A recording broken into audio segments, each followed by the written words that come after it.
Okay, John the Van Guy. Look at this, folks. It's the Ambrogio Elite 20. I've just set it up to mow the lawn. There's about, apparently this one does about 1,000 square meters. And I'm running it on manual at the moment. Nice little machine. Mower Magic does some very nice videos comparing with the Husqvarna. Worth a look.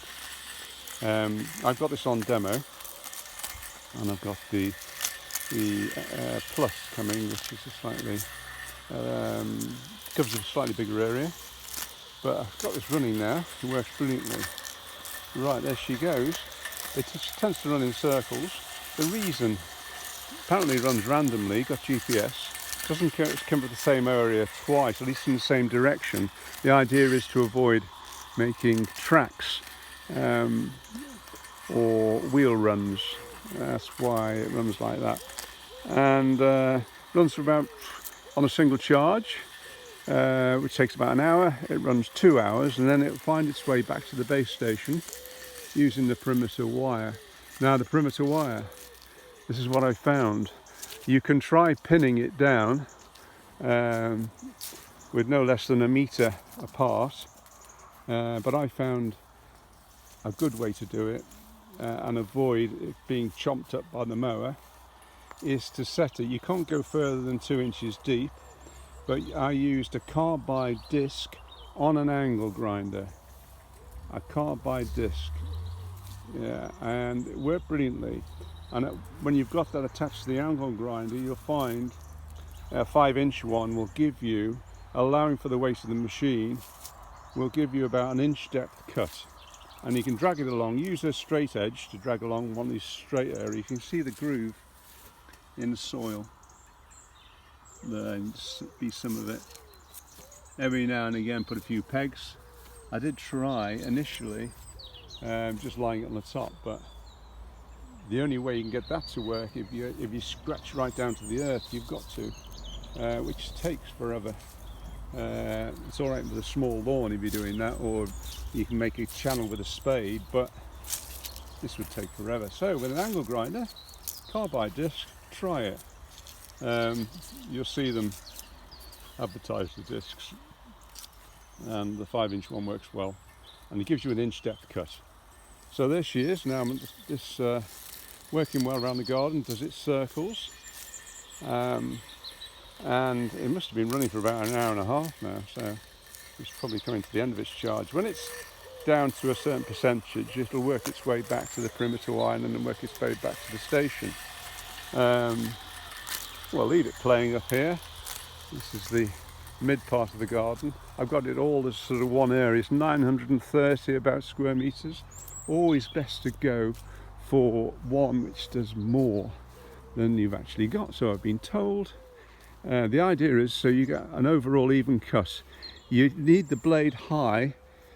Get the blade high in it, adjust the platform, so you're only cutting each time, you're just cutting the top growing height to make everything uniform. If you've got your grasses very high, I'd mow it first before you can start using a robo mower. To be honest, this is what I did. And give it a chance. It'll work through it otherwise, but why? It doesn't take much effort to get it down to reasonable. And what have I got here? This is what I've placed the little unit, as you can see these advertised, I don't know, about 50 or something. That's the base station, quite a small base station for a mower. You've got to have it running, the wire that actually runs along here into the base station, that one, it goes to the red terminal. The wire that comes through the back goes into the other terminal. You can feed it through the platform. You've got to have 2 meters. It's important to have it's got to be flat, that's important, and you've got to have at least 2 meters in front. The back doesn't matter so much, but the front does. 2 meters in front. That's what I did wrong last time. Usually set it up in clockwise direction, the wire around there, and the thing tends to run in an anti-clockwise direction, although you can direct it via the app. There's an app for this as well, which works on the iPhone. and the Android, and you see the channel. Eventually the channel will disappear. Don't go too close to the edge. It gives you an idea of how much distance you need. You'll soon see if you follow it round on a border cut, which is what they recommend. And when you come into a ledge like this, you want it actually to allow further distance from the wire. The machine will tend to straddle the wire as it moves along. Although again, with the app, you can adjust it to move within a metre of the wire. But when it's coming down here to its final run, when it finds its way home, when it's getting a bit tired, it'll straggle it and then work its way to the centre, to the station. The thing you've got to work out is where you're going to have your power supply. It comes with about 10 metres of cable. There's the cable. I've actually put a junction on the fence over there and a double ganger socket, and I'm going to thread this through over there, obviously so that the wire won't be chewed up. And handy as well, if you're thinking of doing this, get yourself a weatherproof box. One of these things, quite useful, because then you've got your transformer in there. So you've got your 10 metres of wire, then that's linked into a transformer via there, and I've got it at the moment in this socket, socket. So you've got to have power going to your base. And the machine's still going off somewhere. It's been going must be an hour and a half at least.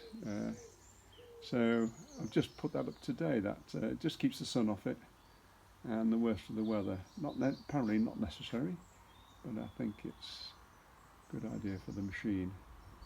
Anyway, then you've got to read the manual properly, and then play with the software. And you can control it via your iPhone, or you can manually operate it via the top of the machine. So there you go. It's still playing up there. So that's my new project.